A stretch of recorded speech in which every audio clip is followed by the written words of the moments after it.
안녕하십니까. 안사영 대표 박윤종 회사입니다. 오늘 189강은 청년 창업 중소기업 즉 스타트업들이 쉽게 적용받을 수 있는 조세 혜택 공통 핵심사항 몇 가지를 말씀드리겠습니다.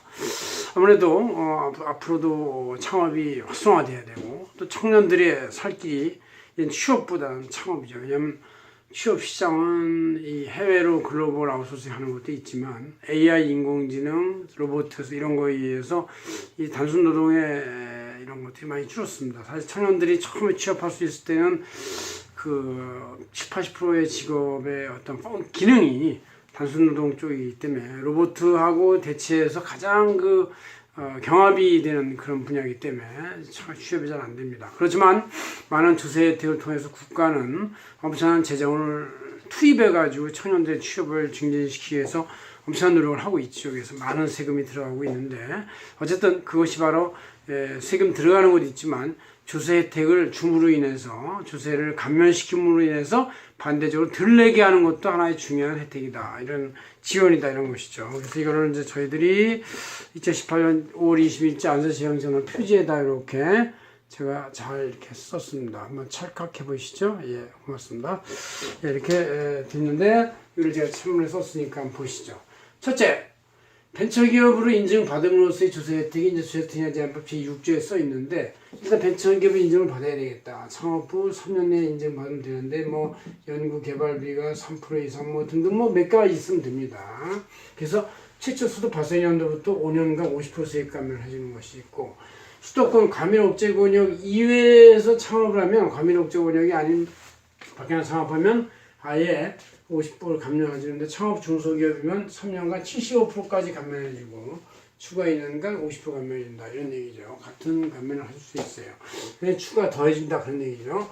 자, 그다음 두 번째로 중소기업 특별세액감 이건 원래부터 옛날부터 적용하던 것이죠. 저도 제 7조에 있는 거의 모든 중소기업이 다 적용받고 있는 그런 것인데 최저한세 권리이기 때문에 이거 하나밖에 적용받지 못하는 다른 것들 혜택받지 못하는 단점이 있지만 이거 하나만이라도 제대로 적용받아도 됩니다.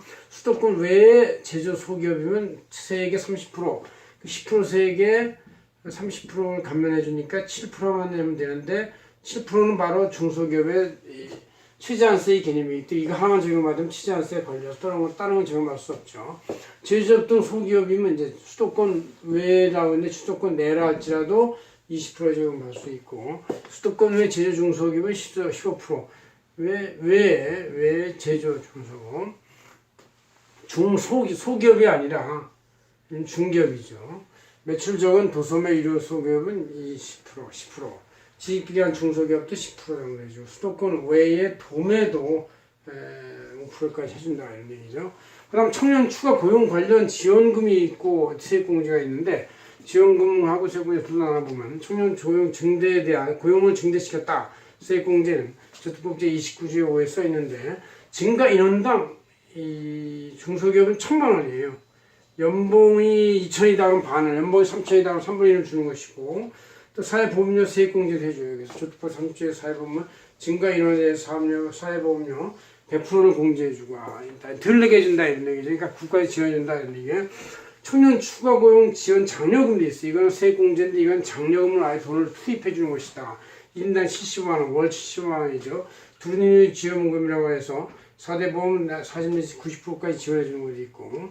네 번째로 연구인력 개발비에 세액공제가 있어요. 그래서 저특법 제40조에 써 있는데 연구인력 전담 부서에 대한 연구소의 신선장 동력이나 원천기술, 연구기술 개발 비용을 해주는데 중소기업은 30%, 코스닥 중견기업도 25%, 중소기업이 아니어도 20% 세액공제를 해주고 기타 전년도보다 기타 일반 중소기업이 아니라 할지라도 전년도보다 초과된 연구인력 개발비 25%를 해주고 중견은 40%, 중소기업은 50% 이렇게 적용해준다. 그래서 우리가 청년 창업 중소기업 및 기타 중소기업 아니면 중소기업이 아니라 할지라도 연구개발 기능에 대한 이런 세액공제나 이런 지원 혜택을 많이 볼 수 있습니다. 여러분들이 적극 활용하시고 이것들은 핵심 공통사항이니까 누구나 쉽게 적용받을 수 있는 바로 그것만 고르는 것이고 이것만 제대로 적용받아도 최저한세에 걸려가지고 더 이상 다른 거는 혜택받을 수 없을 정도로 이것이 중요하다 그런 얘기죠. 그래서 중요한 것만 먼저 받고 나머지 사소한 것들은 너무나 요건이 까다롭고 복잡하니까